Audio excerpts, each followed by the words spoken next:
untuk mengajak Anda kembali kepada pembicaraan Samahatul Ustadz Atiyan Ali Emdai.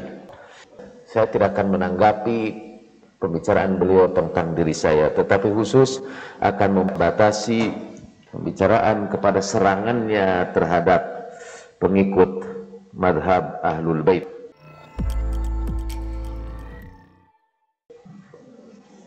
Pada minggu yang lalu kita berbicara tentang delusi.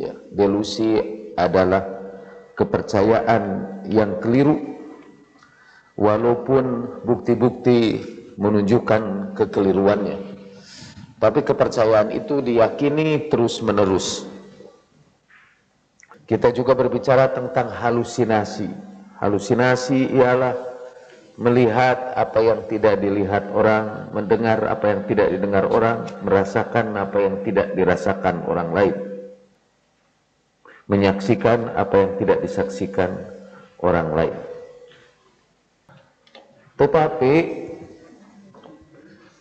orang-orang soleh, para nabi juga sering menyaksikan apa yang tidak disaksikan oleh orang lain. Rasulullah Shallallahu Alaihi Wasallam misalnya pernah naik ke mimbar masjidnya. Pada trap yang ke-1 beliau tiba-tiba mengucapkan amin.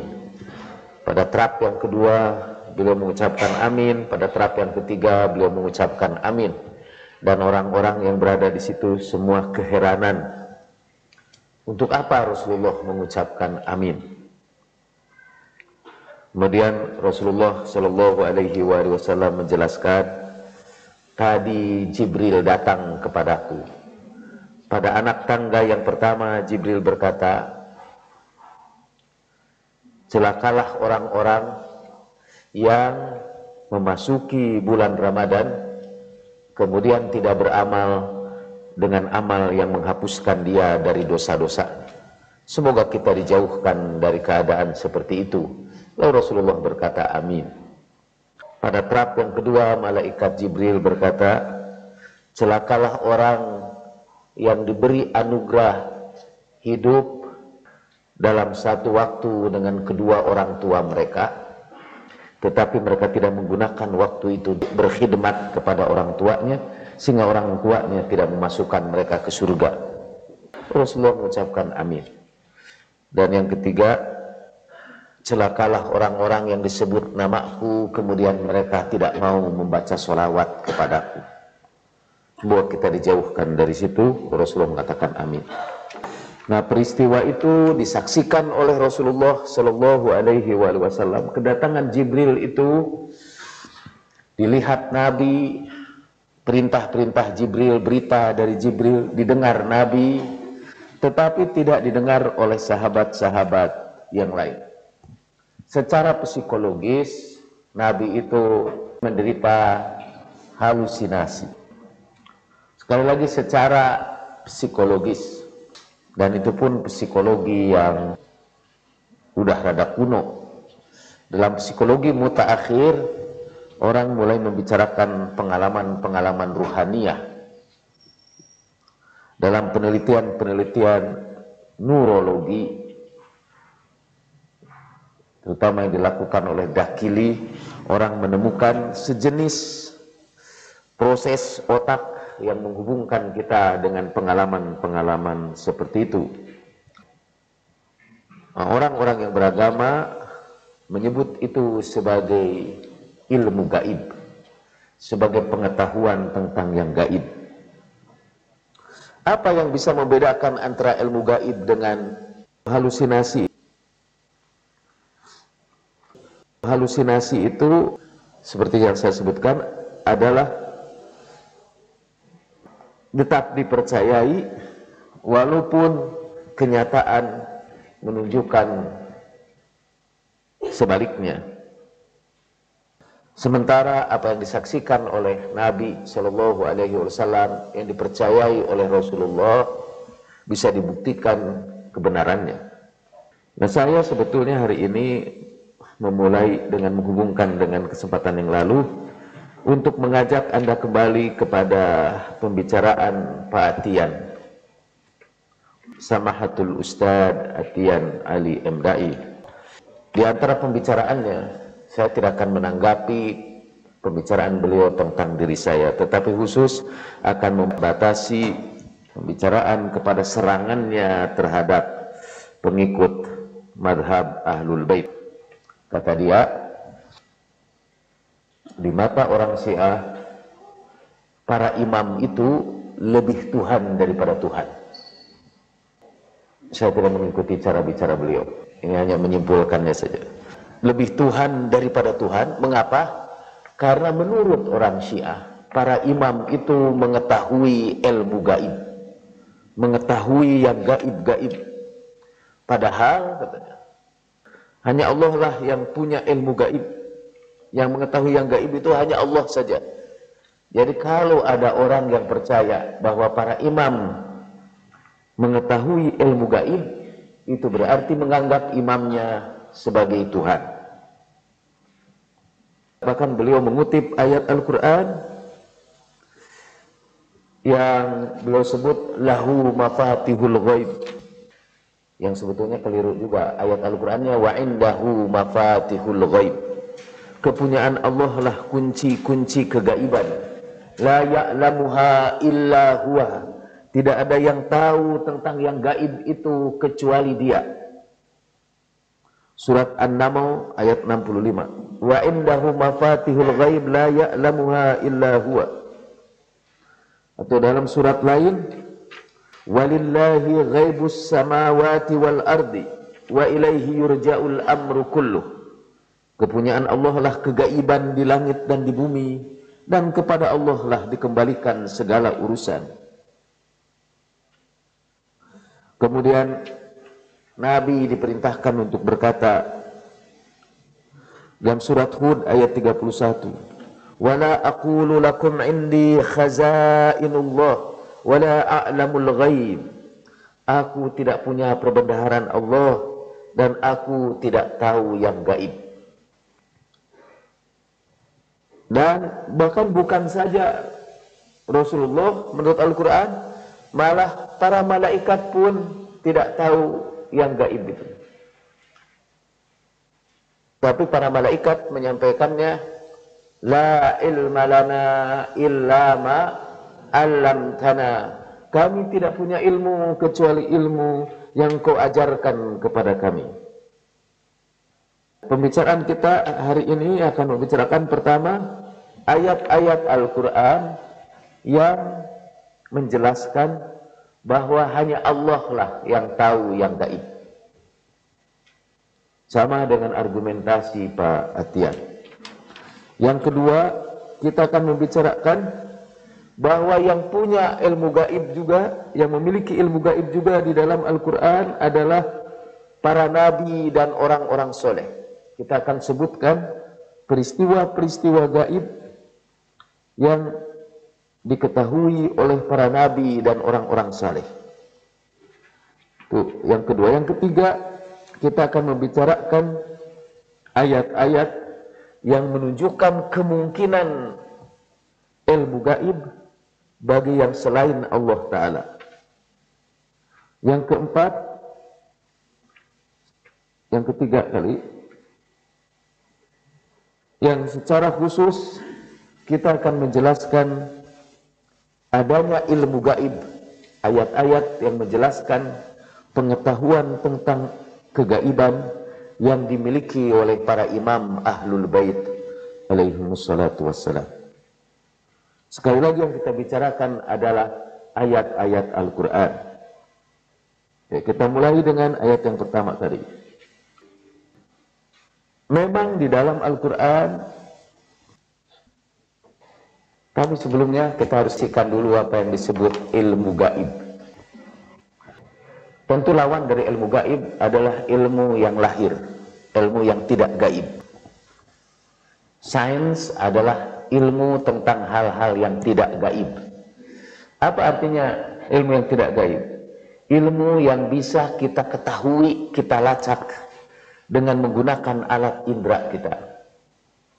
Kalau masih terlalu aneh, ilmu lahir itu adalah ilmu yang bisa kita lacak hubungan sebab akibat itu di alam lahir ini secara empiris dengan menggunakan alat indera kita. Sebaliknya ilmu gaib adalah pengetahuan tentang sebab akibat yang berada di luar jangkauan panca indera kita, yang hukum sebab akibatnya tidak bisa dilacak secara empiris. Kita mengerti mengapa kalau kita luka kita menggunakan merkurokrom, karena secara ilmiah bisa kita lacak bagaimana merkurokrom bisa mengeringkan luka dan membantu sel-sel untuk memproduksi sel-sel yang baru dan memperbaiki sel-sel yang rusak. Itu bisa kita lihat, kita buktikan secara ilmiah. Tapi kalau kita menyembuhkan luka dengan baca Al-Fatihah, kita tidak lihat hubungan antara Al-Fatihah dengan perbaikan sel-sel yang rusak. Ketika kita menyembuhkan luka dengan merkurokrom, kita menggunakan ilmu lahir. Tetapi ketika kita menyembuhkan luka dengan Al-Fatihah, kita menggunakan ilmu gaib. Jangan bilang, tapi saya pernah baca Al-Fatihah dan tidak sembuh. Emang ada juga orang menggunakan merkurokrom dan tidak sembuh-sembuh. Sama juga, kadang sembuh, kadang tidak. Itu namanya juga ilmu. Bahkan orang katanya yang luka karena menderita diabetes, walaupun mandi merkurokrom sekalipun, dia tidak akan kunjung sembuh. Nah, menurut ilmu lahir, bukan ilmu gaib, menurut ilmu lahir, kalau ada satu benda bergerak dari satu tempat ke tempat yang lain, ia harus melewati ruang dan waktu. Ini nih, kalau ini bergerak dari bawah tarik ke sini ke tempat saya, dia melewati ruang dan waktu. Artinya ada tempat yang harus dilewati dan mengambil waktu. Ada beberapa detik itu sebelum sampai ke tempat saya. Dalam ilmu gaib, benda bisa bergerak tanpa melewati ruang dan waktu. Tiba-tiba ada di sini. Jadi kalau saya datang ke Surabaya pakai ilmu lahir, saya harus naik pesawat dan diperlukan waktu dari Jakarta ke Surabaya itu 1 jam. Diperlukan waktu, dan pesawatnya harus melewati angkasa sekian ratus kilometer. Tapi kalau saya pakai ilmu gaib, begitu misalnya Pak Khairon di Malang panggil saya tiba-tiba muncul di hadapan dia. Tidak melewati ruang dan waktu, tidak memerlukan waktu dan tidak memerlukan ruang untuk dilewati. Itu namanya ilmu gaib. Menurut Pak Atian, hanya Allah saja yang punya ilmu gaib itu. Selain Allah tidak ada yang punya. Karena itu kalau kita percaya bahwa selain Allah ada yang punya ilmu gaib, kita musyrik. Kita menganggap orang itu Tuhan, bahkan lebih Tuhan daripada Tuhan, katanya. Nah, saya ingin tunjukkan ayat Al-Quran yang pertama yang menolak itu. Di dalam Al-Quran, ini kisah tentang Nabi Sulaiman. Nabi Sulaiman itu juga, sepanjang saya ketahui, Nabi Sulaiman itu bukan Tuhan. Namanya juga Nabi. Dan Al-Quran mengisahkan bagaimana angin ditundukkan kepada Sulaiman. Dan itu sama sekali tidak empiris. Gimana Sulaiman bisa menundukkan angin, dan ya itu Nabi lah. Oke, kita percaya Nabi. Tapi dalam cerita Nabi Sulaiman ini kita ketemu dengan seorang manusia biasa yang bukan nabi, yang bisa memindahkan sesuatu dari jarak yang jauh tanpa melewati ruang dan waktu. Dalam bahasa Arabnya disebut qabla an yartadda tarfuk, sebelum engkau mengedipkan matamu. Dalam bahasa Sunda sakedep netra. Tapi dalam kisah Nabi Sulaiman itu, Nabi Sulaiman juga menguasai pasukan-pasukan gaib, yaitu golongan jin. Dan jin itu gaib buat kita. Jin itu juga kayaknya tidak terpengaruh oleh ruang dan waktu, kecuali kalau dia melakukan materialisasi. Maksudnya menjadi benda.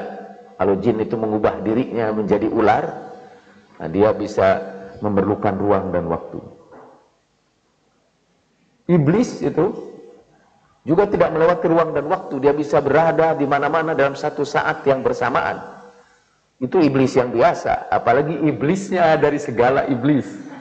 Iblis yang biasa saja itu bisa berada di berbagai tempat dalam saat yang bersamaan. Jadi Anda hati-hati sama saya. Oke, ini kita ambil satu kisah dari Nabi Sulaiman dalam surat An-Naml ayat 38 sampai ayat 40. Qala ya ayyuhal mala'u ayyukum ya'tini bi'arsyiha qabla an ya'tuni muslimin. Berkatalah Nabi Sulaiman. Jadi kisahnya diawali dengan hilangnya burung hudhud dalam sebuah pertemuan internasional, sebetulnya juga intermakhluk, yang dilakukan oleh Nabi Sulaiman. Nah, burung hudhud datang terlambat dan dia melaporkan tentang sebuah kerajaan yang menyembah matahari, diperintah oleh seorang perempuan. Kemudian Nabi Sulaiman berkata kepada seluruh bala tentaranya, ia berkata, wahai seluruh wadia balaku, siapakah di antara kalian yang sanggup membawa singgasana ratu itu kepadaku sebelum ia datang kepadaku dengan berserah diri? Qala ifritum minal jinni ana atika bihi qabla an taquma min maqamik wa inni alaihi laqawiyyun amin. Berkatalah ifrit. Ifrit itu sejenis jin. Qala ifritun minal jinni, dan berkatalah ifrit dari bangsa jin. Ana atika bihi, aku akan datangkan dia qabla an taquma min maqamik, sebelum kau berdiri dari tempat dudukmu. Wa inni alaihi laqawiyyun amin, dan aku sanggup dan terpercaya untuk melakukan yang seperti itu. Qala alladhi indahu ilmun minal kitab ana atika bihi qabla an yartadda ilaika tarfuk. Berkatalah seseorang yang mempunyai ilmu sebagian dari kitab, aku akan datangkan dia sebelum matamu berkedip.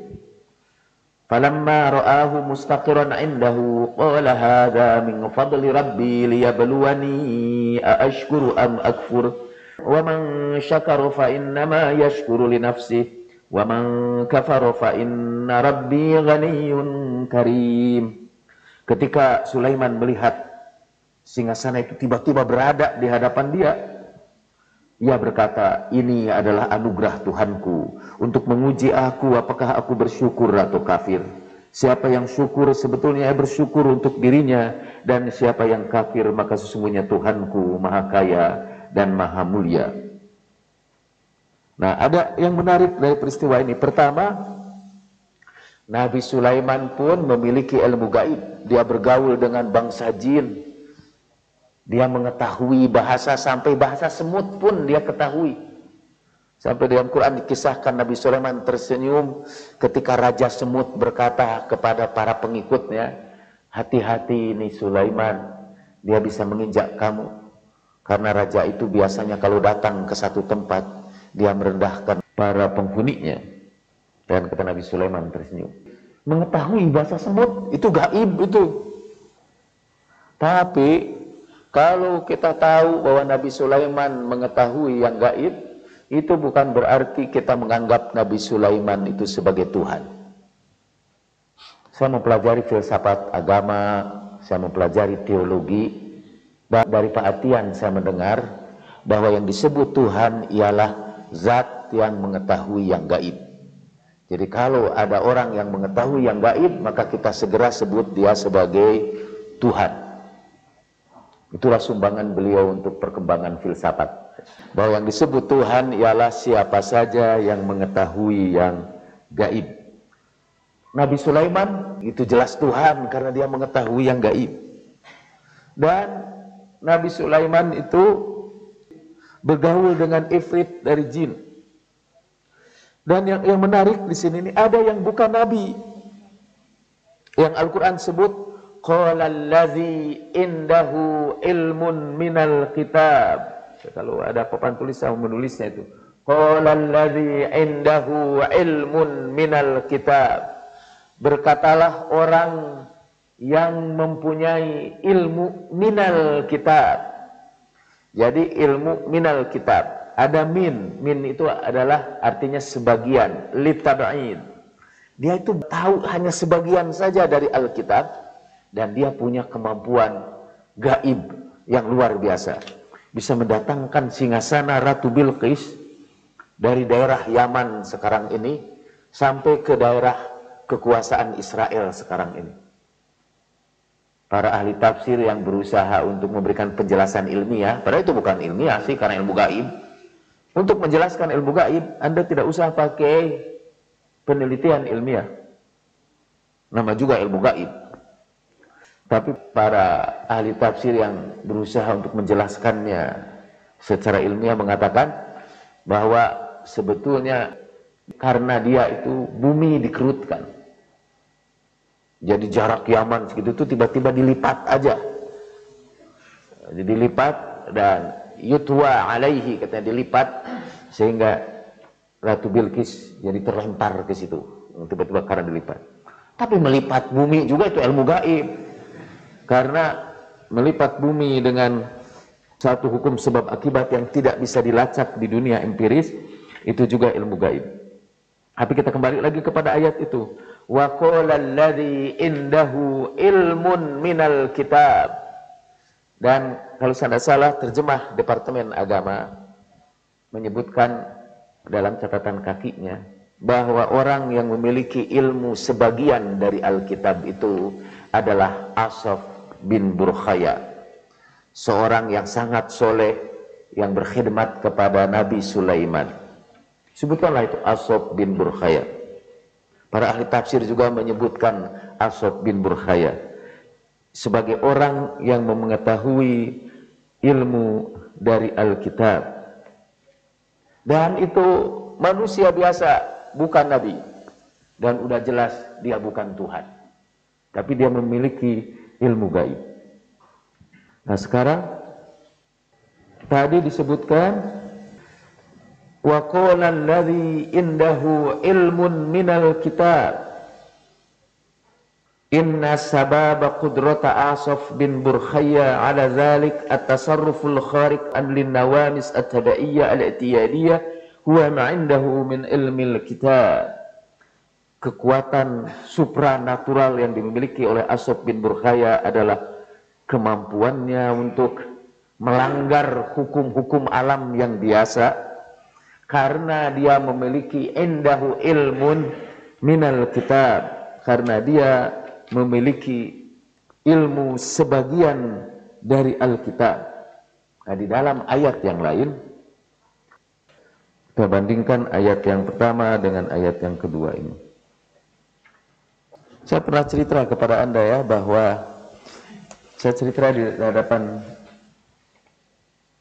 pengajian di Jakarta. Yang membedakan orang Kristen dengan orang Islam itu ialah kalau orang Kristen pergi ke pengajian, mereka selalu bawa Alkitab, selalu bawa kitab suci mereka, karena pendetanya memulai buka Alkitab Lukas 19 ayat 26, langsung mereka buka.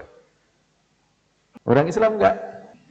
Mereka pergi ke pengajian, jangankan ke pengajian, di rumahnya juga enggak punya Quran, enggak punya terjemahnya. Termasuk keajaiban dunia juga. Bukan di antara seluruh pengikut agama, orang Islam lah yang pergi ke tempat pengajian tidak bawa kitab suci mereka. Lalu saya selalu bawa, yaitu ini nih, handphone ini. Surat Ar-Ra'd ayat 43. Wa yaqulul ladzina kafaru lasta mursalan qul kafa billahi syahidan baini wa bainakum wa man indahu ilmul kitab. Berkatalah orang-orang kafir, kamu bukanlah utusan Tuhan, kamu bukan diutus. Katakan oleh kamu Muhammad kepada mereka, cukuplah Allah menjadi saksi antara aku dan kalian. Cukuplah Allah dan orang yang punya ilmu dalam ilmu kitab. Di sini ini ujungnya waman indahu ilmul kitab, yang memiliki ilmu dari keseluruhan Alkitab. Kalau As'ad bin Burkhaya tadi disebutkan alladzi indahu ilmun minal kitab.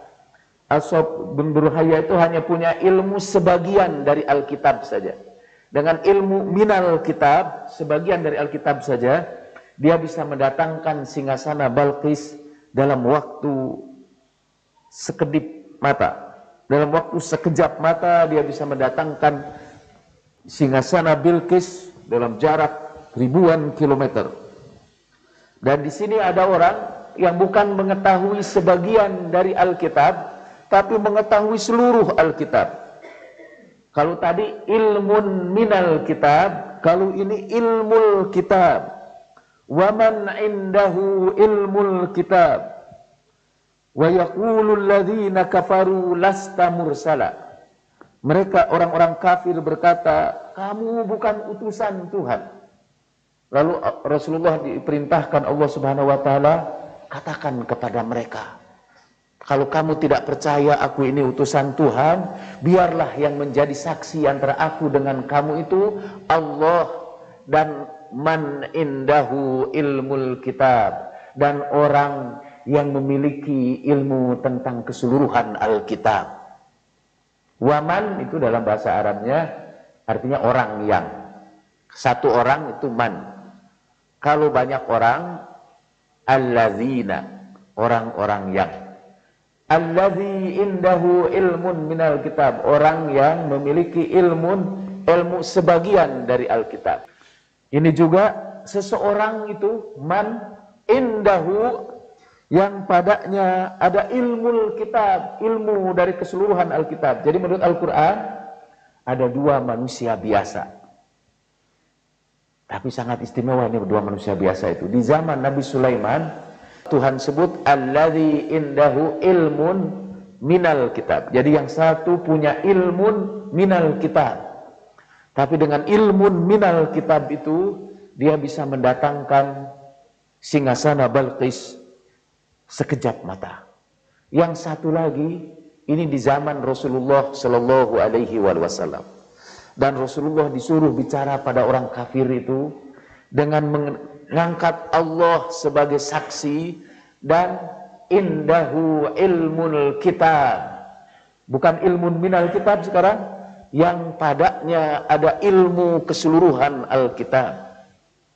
Nah, siapa orang itu yang Allah anugerahkan kepadanya ilmul kitab, bukan ilmun minal kitab, tapi ilmul kitab. Kalau ilmun minal kitab saja bisa mendatangkan singgasana Bilqis dalam sekejap mata, apalagi orang yang memiliki ilmu kitab. Dan menurut kitab-kitab tafsir yang saya sebutkan ini sumber-sumbernya, dari Al-Hafidh Abi Nu'aim Asy-Syafi'i dalam halaman 15, menurut kitab Yanabi'ul Mawaddah halaman 103 dari Al-Alama Al-Qunduzi Al-Hanafi, dalam kitab Al-Jami' li Ahkamil Quran yang ditulis oleh Abu Abdullah Muhammad bin Ahmad Al-Ansari, juz ke-9 halaman 336, dalam kitab Al-Itqan fi Ulumil Quran, juz ke-1 halaman 13 yang ditulis oleh Jalaluddin As-Suyuti Asy-Syafi'i, disebutkan bahwa ketika turun ayat ini, yang dimaksud dengan waman indahu ilmul kitab adalah huwa Ali bin Abi Thalib.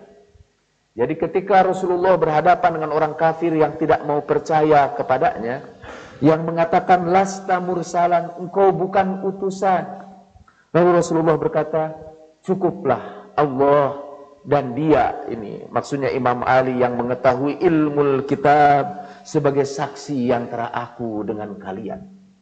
Saksinya ada dua saksi itu yang paling utama tentang kerasulan Rasulullah sallallahu alaihi wasallam, yaitu Allah Subhanahu wa taala, dan di antara makhluknya adalah Imam Ali. Dan Al-Qur'an menyebut Imam Ali sebagai indahu ilmul kitab, yang padanya adalah ilmu dari keseluruhan Alkitab. Saya tadi menyebutkan dalam bahasa Arabnya itu ditulis man. Man itu untuk satu orang. Man indahu ilmul kitab. Tapi kalau ada yang bawa terjemah Al-Quran Departemen Agama, dalam catatan kakinya disebutkan yang dimaksud dengan orang yang memiliki ilmu Alkitab adalah, katanya, pendeta-pendeta Kristen, para ulama-ulama Yahudi dan Nasrani yang masuk Islam. Di situ ketika ia cerita alladzi indahu ilmul minal kitab, orang yang di zaman Nabi Sulaiman punya ilmu sebagian dari Alkitab, terjemah Departemen Agama menyebutkannya Asob bin Burhaya, dan tidak takut-takut itu menyebut Asob bin Burhaya. Tapi ketika kitab tafsir menyebutkan bahwa waman indahu ilmul kitab itu adalah Ali bin Abi Thalib, terjemah Departemen Agama buru-buru kasih catatan kaki para ulama Yahudi dan Nasoro yang masuk Islam. Banyak sekali penyelewengan dalam terjemahan Departemen Agama itu. Makanya saya takjub sama anak-anak muda yang kesana kemari berdakwah bahwa terjemahan Departemen Agama, dan yang tidak mengikuti dia dianggap kafir. Padahal terjemahan Departemen Agama itu juga rada kafir, karena dia sering mengubah-ubah terjemahan, terutama kalau itu berkenaan dengan Imam Ali. Misalnya di dalam surat At-Tahrim kepada Aisyah dan Hafsah yang menyakiti hati Nabi, Allah Subhanahu wa taala berfirman, in tatuba ilallah faqad sagat qulubukuma, sekiranya kamu bertaubat kepada Allah dan hati kamu sudah cenderung ke situ. Wa in tazaharu alaih, dan jika kamu berdua bahu membahu menyakiti hati Nabi, Allah, Jibril, dan orang soleh di kalangan kaum mukminin, wasolihul mukminin, satu orang soleh. Kalau satu itu soleh bahasa Arabnya, kalau banyak solihin. Walaupun di Indonesia ada orang namanya solihin dan satu, tapi itu tidak mengubah makna. Dalam bahasa Arab, solih itu satu orang soleh. Satu orang soleh. Kalau banyak, solehin.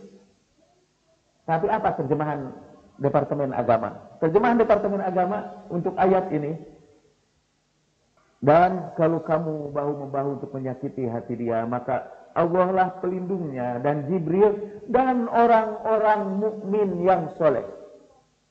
Orang-orang mukmin yang soleh itu bahasa Arabnya al-mu'minin as-solehin. Gak usah belajar bahasa Arab sampai tingkat advance, masuk madrasah aja, itu akan segera tahu bedanya solih dengan solehin, mukmin dengan mukminin, kafir dengan kafirin, muslim dengan muslimin. Saya kira malah tidak usah belajar bahasa Arab, udah jadi bahasa Indonesia juga. Ana muslim, saya muslim. Antum muslimun, kamu muslim. Jadi, tapi Departemen Agama dengan sengaja mengubah itu. Mengapa? Dan saya yakin penerjemah Departemen Agama semua ngerti bahasa Arab. Semua. Tidak mungkin diangkat jadi penerjemah Quran kalau tidak ngerti bahasa Arab. Pasti ngerti. Kenapa solih yang seharusnya satu orang, jadi harusnya diterjemahkan Allah, Jibril, dan seorang solih di kalangan kaum mukminin akan membela dia, akan membela Rasulullah. Itu karena kitab-kitab tafsir menjelaskan bahwa solihul mukminin itu adalah Imam Ali bin Abi Thalib. Jadi yang akan membela Rasulullah adalah Allah, Jibril, dan Ali bin Abi Thalib. Orang yang paling solih dari kalangan kaum mukminin, solihul mukminin. Itu ayatnya sudah sangat jelas, solihul mukminin, tapi tiba-tiba diterjemahkan jadi dalam bentuk plural, orang-orang mukmin yang soleh. Saya ingin sekali menulis buku kritik terhadap terjemahan Departemen Agama. Satu buku aja. Satu, saya yakin mungkin tidak akan dibeli orang karena mereka tidak tertarik. Yang kedua, saya takut ada fatwa majelis ulama yang menganggap tulisan saya sesat karena menunjukkan kekeliruan dari terjemahan Quran Departemen Agama. Yang akan diberitakan, Jalaluddin Rahmat mengkritik keaslian Al-Quran. Gitu. Pasti. Kasihan, kayak Gus Dur. Gus Dur bicara ke apa yang menyebar. Gus Dur menganggap Al-Quran itu buku porno. Padahal Gus Dur tidak pernah ngomong seperti itu. Gus Dur ngomong dalam pernyataan itu, kalau orang yang hatinya jelek, mungkin juga dia baca Al-Quran itu akan terlihat porno bagi dia. Kalau emang orang yang bacanya Victor, pikirannya kotor, dia lihat itu juga pasti Quran juga porno. Kalau itu dia ceritakan kisah surat Yusuf, kisah tentang istri Al-Aziz yang berusaha untuk merayu Nabi Yusuf.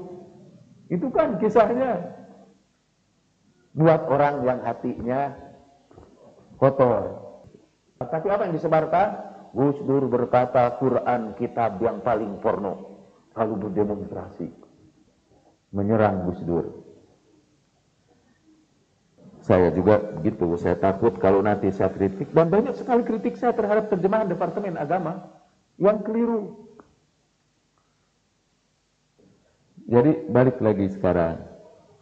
Jadi menurut Al-Quran ada orang yang waman indahu ilmul kitab, yang memiliki ilmu dari keseluruhan Alkitab, bukan ilmun minal kitab. Dan di dalam satu riwayat disebutkan dari Imam Ja'far As-Shadiq, disebutkan bahwa, saya bacakan riwayat ini. Imam Ja'far berbicara kepada muridnya yang bernama Sadir tentang ilmu gaib yang dimiliki oleh para imam. Ya Sadir, alam taqra al-Quran. Hei Sadir, apakah kamu pernah membaca Al-Quran? Fayujibu Sadir atau Sudair. Maka menjawablah Sadir atau Sudair. Qailan lahu, berkata kepadanya. Fayaqulu lahul imam, bala, tentu saja. Lalu Imam Ja'far berkata, apakah engkau dapatkan di dalam Al-Quran ayat yang berbunyi, Qul kafa billahi syahidan baini wa bainakum wa man indahu ilmul kitab. Cukuplah Allah dan orang yang punya ilmu Alkitab sebagai saksi antara aku dengan kalian. Qultu, aku berkata, qad qara'tuhu ju'iltu fidaka. Emang saya sudah membacanya, biarlah saya jadi tebusanmu ya Imam. Qala, lalu Imam Ja'far berkata, afaman indahu ilmul kitabi kullih afham amman indahu ilmul kitabi ba'dih. Apakah menurut kamu orang yang memiliki ilmu seluruh Alkitab itu lebih mengerti tentang ilmu gaib ketimbang orang yang memiliki ilmu sebagian dari Alkitab? Qultu, aku berkata, la bal man indahu ilmul kitabi kullih. Tetapi yang lebih mengerti itu tentu yang memiliki seluruh ilmu dari Alkitab. Qala, kemudian ia berkata, fa'au ma'a biyadihi ila sodri. Kemudian ia menunjuk dengan tangannya kepada dadanya, waqala, dan berkata, ilmul kitab wallahi kulluhu indana, ilmul kitabi wallahi kulluhu indana. Dan beliau mengucapkannya 2 kali. Ilmu Alkitab itu demi Allah seluruhnya ada pada kami Ahlul Bait. Ya, dari Imam Ali diwariskan kepada para imam sesudahnya. Ilmu Alkitab wallah kulluhu indana. Ilmu Alkitab itu seluruhnya ada pada kami. Jadi para imam itu mengetahui yang gaib. Di samping para nabi, para imam juga diberi pengetahuan tentang yang gaib. Dan diberikan juga beberapa kekuatan gaib yang dipergunakan oleh mereka hanya pada saat-saat tertentu saja. Rasulullah Shallallahu Alaihi Wasallam kan bisa berangkat dari Masjidil Haram ke Masjidil Aqsa sampai ke langit yang tinggi, sampai ke Aras, sampai ke Sidratul Muntaha, dan kembali lagi ke bumi hanya di dalam 1 malam. Itu jelas ilmu gaib, kekuatan gaib, al-qudrah al-ghaibiyah, yang berasal dari ilmu gaibnya. Tapi itu hanya dipergunakan Rasulullah pada waktu Mi'raj saja. Sebab ketika Rasulullah berangkat hijrah dari Mekah ke Madinah, beliau tidak mengendarai buruk, beliau sewa unta. Beliau tidak memanggil malaikat Jibril sebagai penunjuk jalannya. Beliau sewa malah orang kafir.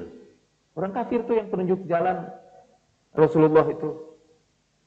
Maksudnya bukan Abu Bakar. Abu Bakar bukan penunjuk jalan, dia ikut bareng bersama Nabi. Itu buru-buru disebutkan begitu karena khawatir ada orang-orang idiot yang mensalahpahami. Jadi Rasulullah pakai cara yang biasa. Begitu pula para imam. Mereka mengetahui yang gaib-gaib itu.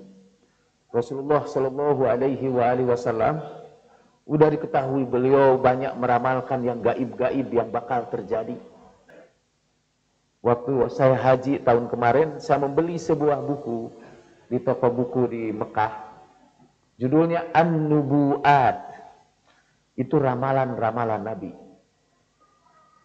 Saya beli buku itu karena buku itu diterbitkan dan mendapat izin untuk beredar di Saudi. Itu rada istimewa. Di dalam buku itu diramalkan, misalnya Rasulullah pernah meramalkan bahwa Aisyah akan digonggong oleh anjing Hauab. Dan kemudian buku itu menceritakan ramalan ini terjadi karena pada tahun sekian menjelang perang Jamal, Aisyah berangkat sampai di satu tempat yang namanya Hauab dan dia digonggong oleh anjing Hauab. Makanya saya beli buku itu karena terbit di Saudi dan menceritakan ramalan-ramalan Nabi, termasuk Nabi meramalkan bahwa Imam Hussein akan terbunuh di Karbala. Dan ini terbukti gitu. Dikisahkanlah seluruhnya. Karena Imam Ali pada satu saat lewat di tepi sungai Furat itu. Kemudian ia berkata kepada salah seorang di antara yang hadir waktu itu, nanti Husain akan datang dari sebelah sana dan ia akan mencoba untuk memperoleh minum dari tempat ini. Tapi ia tidak berhasil memperolehnya dan ia terbunuh. Tunjukkanlah tempatnya kapan Husain terbunuh. Ini si orang yang mendengarkan Imam Ali itu mengalami peristiwa itu dan apa yang dikatakan oleh Imam Ali itu persis terjadi. Jadi Imam Ali itu mengetahui yang gaib. Dan kalau kita percaya bahwa Imam Ali mengetahui yang gaib, itu bukan berarti kita menganggap Imam Ali sebagai Tuhan. Dia manusia yang memperoleh anugerah Allah dengan memperoleh ilmu gaib. Kalau gitu apa yang dimaksud dengan ayat Al-Quran? Hanya Allah lah yang mengetahui yang gaib. Bahwa pada Allah lah kunci-kunci kegaiban. Nah, untuk menjelaskan itu kita harus mengenal uslub Al-Quran. Al-Quran itu dalam satu ayat kadang-kadang menyebutkan bahwa yang mematikan manusia itu adalah Allah Subhanahu wa ta'ala. La ilaha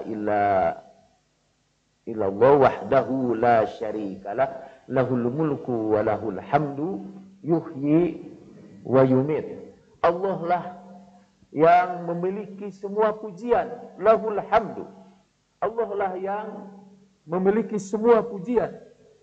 Tapi Al-Quran juga menyebutkan, Al-Quran juga memuji selain Allah. Al-Quran puji selain Allah. Misalnya Rasulullah dipuji, wa innaka la'ala khuluqin azim. Dan seluruh Nabi dipuji Allah, innahu kana abdan syakura. Dia ini hamba yang bersyukur kepada Allah. Innahu awwahun munib. Untuk Nabi Ibrahim, laqad kana lakum fi Rasulillah uswatun hasanah. Padahal dalam ayat yang disebutkan hanya Allah lah pemilik segala pujian itu. Lahul mulku wa lahul hamdu. Dan Allah jugalah yang menghidupkan dan mematikan. Tetapi ada ayat-ayat juga yang menunjukkan Allah yang mematikan itu. Allah lah yang mematikan. Dalam surat Az-Zumar ayat 42. Allahu yatawaffal anfus. Allah lah yang mewafatkan jiwa, yang mematikan jiwa, yang mematikan diri. Tapi di dalam surat As-Sajdah ayat 11, qul yatawaffakum malakul maut alladzi wukila bikum. Yang mewafatkan mereka itu adalah malakal maut.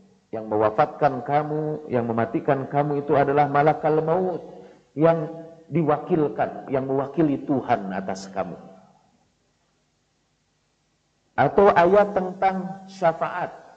Pada hari itu tidak ada orang yang mendapat syafaat dan tidak mendapat tebusan. Tidak ada yang dapat syafaat. Seluruhnya wa ma tanfa'uhum syafa'atus syafi'in. Tidak berguna syafaat siapapun yang memberi syafaat. Nah, dalam ayat yang lain Allah berfirman, man dzalladzi yashfa'u indahu illa bi'idnih. Siapa lagi yang dapat memberikan syafaat kecuali dengan seizin dia. Jadi memang sumbernya semua ilmu gaib itu adalah Allah Subhanahu wa taala. Tapi dengan izinnya Allah berikan ilmu gaib itu kepada hamba-hamba yang dipilihnya. Allah berikan ilmu gaib itu walaupun sedikit saja. Wa ma utitum minal ilmi illa qalila. Walaupun sedikit saja. Tapi sedikit saja yang diberikan Allah Subhanahu wa taala itu tetap ilmu gaib walaupun sedikit. Jadi Allah lah yang memiliki ilmu gaib, tapi Allah berikan ilmu gaib itu kepada siapa yang dikehendakinya. Jadi janganlah menganggap orang yang punya ilmu gaib sebagai Tuhan. Jadi para imam itu diberikan pengetahuan tentang yang gaib. Ada sebuah kutipan yang sering dikutip tentang ilmu gaib para imam itu dan dikutip oleh orang yang menganggap orang Syiah ini sesat. Kata Pak Atian, kita tidak bisa lagi menyebut orang Syiah itu Islam karena tidak ada hubungannya sama sekali dengan ajaran Islam. Tidak ada hubungannya sama sekali dengan ajaran Islam. Dan diantaranya karena mereka menganggap imamnya sebagai Tuhan. Karena imamnya dianggap mengetahui yang gaib. Dan mereka biasanya mengutip ini yang sering dikutip oleh Ihsan Ilahi Zahir. Tapi dia kutipnya sepotong. Aku tahu katanya. Apa yang di langit dan di bumi. Aku tahu tentang surga dan neraka. Wa khabaru ma kana wa ma huwa kain. Aku tahu apa yang telah terjadi dan yang bakal terjadi. A'lamu dzalika ka'anni anzuru ila kaffi. Aku mengetahui itu seakan-akan aku melihat kepada telapak tanganku. Coba katanya. Keterlaluannya itu. Imam Syiahnya ngomong gitu tuh. Tahu yang di langit, tahu di bumi, tahu yang bakal terjadi dan yang sudah terjadi. Tahu yang di neraka dan yang di surga. Ma huwa kana wa ma huwa kain. Yang sudah terjadi dan apa yang bakal terjadi. Itu dikutip. Tetapi kutipan itu tidak lengkap karena kutipan itu dimulai dengan Aku mengetahuinya semua melalui kitab Allah. Wa ana a'lamu kitab Allah. Aku mengetahui apa yang ada dalam Al-Quran. Dan bukan hanya imam, kita juga tahu apa yang bakal terjadi dan apa yang sudah terjadi dengan membaca Al-Quran. Misalnya saya tahu apa yang sudah terjadi. Sudah datang para nabi sejak Adam, Idris, Nuh, Hud, Ismail. Itu dari yang sudah terjadi seluruhnya zaman dulu. Itu dari Alkitab. Dan saya tahu juga bakal apa yang akan terjadi dari Al-Quran juga. Misalnya akan terjadi kiamat, akan digoncangkan bumi segoncang-goncangnya. Dan kemudian bumi mengeluarkan segala isinya. Dan manusia nanti akan berteriak, apa gerangan yang menimpa bumi itu. Kemudian keluarlah dari kuburannya manusia dalam golongan-golongan untuk diperlihatkan amal mereka. Saya tahu semua dengan membaca surat Zilzalah. Idza zulzilatil ardu zilzalaha wa akhrajatil ardu athqalaha wa qala al insanu ma laha yawma idzin tuhadditsu akhbaraha bi anna rabbaka awha laha. Jadi saya tahu apa yang sudah terjadi dan apa yang bakal terjadi, tapi jangan dikutip sepotong situ, lanjutin. Semua saya ketahui melalui Alkitab, melalui Al-Quran. Saya ketahui semua dari Al-Quranul Karim. Saya juga tahu siapa yang masuk surga dan siapa yang masuk neraka. Saya tahu bahwa yang masuk surga adalah orang-orang yang takwa. Uiddat lil muttaqin. Dan saya tahu juga yang masuk neraka itu orang-orang yang sholat. Orang-orang sholat yang tidak mau memberikan pertolongan. Fawailul lil musallin alladziina hum an shalatihim sahun alladziina hum yura'un wa yamna'unal ma'un. Oleh sebab itu Abu Nuwas katanya itu. Abu Nuwas itu sebetulnya seorang penyair, orang bijak sebetulnya Abu Nuwas. Dan dia berkata pada waktu hari Jumat, orang-orang salat Jumat, dia berada di tempat-tempat minuman keras sambil pura-pura minum minuman keras walaupun tidak minum minuman keras. Dan dia berkata, kenapa tidak salat Jumat? Katanya. Karena aku tidak menemukan dalam Al-Quran masuk ke neraka para peminum. Tidak ada. Tidak ada fawailul lisyaribin, neraka wel bagi orang peminum. Yang ada itu fawailul lil musallin, neraka welah bagi orang-orang yang sholat. Jadi yang dijamin masuk neraka itu orang yang sholat. Orang yang minum minuman keras tidak dijamin masuk neraka. Tidak ada fawailul lisyaribin. Maksudnya itu orang yang sholat tapi tidak mau memberikan pertolongan. Yang sholatnya pamer aja. Fawailul lil musallin alladziina hum an sholatihim sahun. Alladziina hum yura'un, yang hanya pamer saja, wa yamna'unal ma'un, dan tidak mau memberikan pertolongan. Nah, ada kawan saya ada menyimpang dari sini sedikit berkata, mungkin dia nyindir saya lah, yang sholatnya tidak begitu baik. Kawan-kawan kita ini memang kegiatan sosialnya bagus, tapi sholatnya jelek. Padahal sholat itu kan tubuh, sementara amal soleh itu pakaian. Jadi walaupun pakaian bagus, kalau tubuhnya keropos atau tubuhnya rusak, apa artinya kan? Dari mana itu kegiatan sosial itu pakaian? Dan bahwa sholat itu tubuh. Mungkin malah kegiatan sosial itu tubuhnya, dan sholat itu hanya pakaiannya. Jadi untuk apa sholat juga kalau akhlaknya buruk, kalau kegiatan sosialnya tidak ada?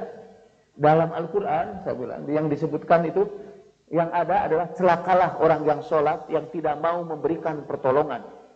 Dan saya tidak menemukan dalam Al-Quran ayat celakalah orang yang memberikan pertolongan yang tidak sholat. Tidak ada. Yang ada itu celakalah yang sholat yang tidak mau memberikan pertolongan. Bukan celakalah yang suka menolong tapi tidak melakukan sholat. Itu bukan berarti setelah ini rame-rame kita tidak melakukan sholat. Karena orang yang tidak menjalankan sholat tidak akan memperoleh syafaat siapapun dalam Al-Quran.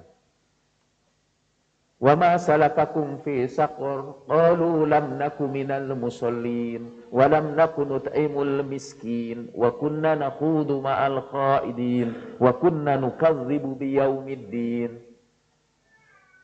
hatta atana yaqin fama tanfa'uhum syafa'atus syafi'in. Bergeraklah di tengah-tengah masyarakat menyebarkan kesejahteraan.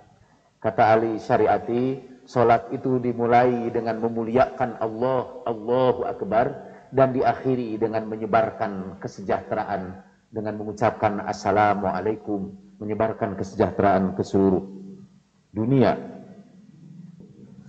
Oke, kita balik lagi. Ayat-ayat itu yang mengatakan bahwa pada Allah lah kunci-kunci kegaiban. Tidak menafikan bahwa ada orang-orang yang diberikan ilmu gaib itu dari hadirat Allah Subhanahu wa ta'ala. Ketika Allah menceritakan peristiwa bertemunya Nabi Khidir dengan Nabi Musa alaihi wassalam, Allah memberikan kepada Nabi Khidir pengetahuan tentang yang gaib yang tidak diberikan kepada Nabi Musa alaihissalam. Sebagaimana Allah memberikan kepada Nabi Musa apa yang tidak diberikan kepada Nabi Khidir. Menurut Ibn Arabi, seluruh nabi itu memperoleh sebagian saja dari asma Allah. Hanya pada Rasulullah sallallahu alaihi wasallam seluruh asma itu dihimpun di dalam dirinya. Karena itulah Nabi adalah insan al-kamil. Tapi itu pembicaraan kita yang lain. Jadi bahwa para Nabi memperoleh ilmu gaib. Juga orang-orang soleh, manusia biasa juga bisa memperoleh ilmu-ilmu gaib itu. Laki atau perempuan. Di dalam Al-Quran diceritakan tentang Ashab bin Burhaya yang laki-laki itu.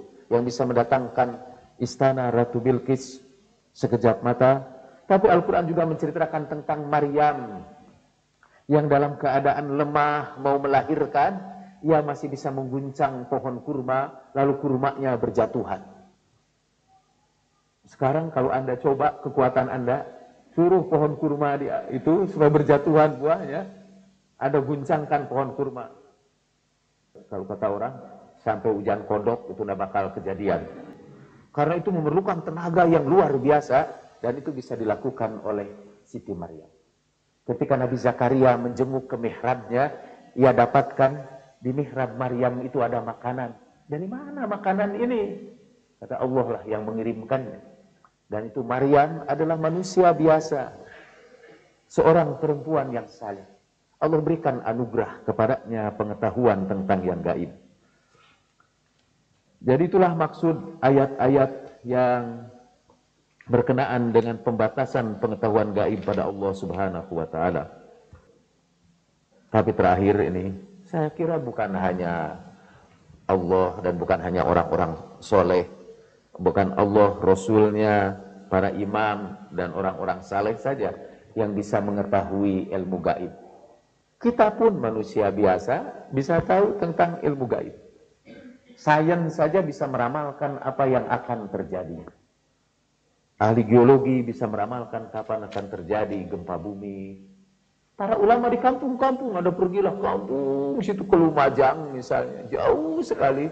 Di situ ada kiai yang mempelajari ilmu falak dan dia bisa meramalkan kapan terjadinya gerhana. Jam berapa, tanggal berapa, itu kan gaib gitu. Mengetahui apa yang bakal terjadi. Dan kiai itu pasti bukan Tuhan. Dia hanya karena ilmunya lah yang diberikan Allah Subhanahu wa ta'ala kepadanya. Dan for your information, saya tahu juga, saya akan tunjukkan ramalan-ramalan saya yang akan terbukti benar sekarang ini.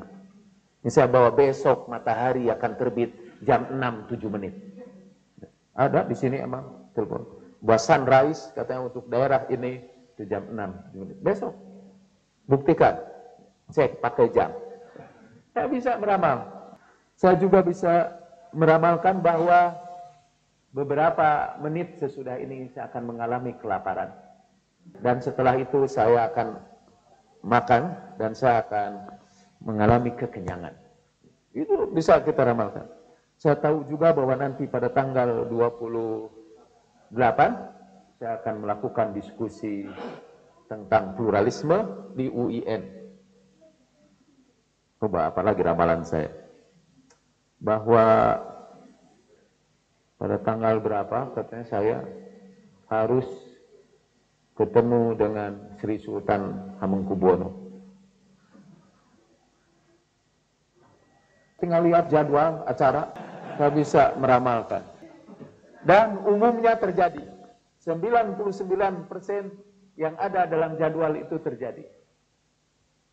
Tapi saya bukan Tuhan, jelas. Terlalu rendah kalau kita menganggap seseorang itu jadi Tuhan hanya karena dia tahu ilmu gaib.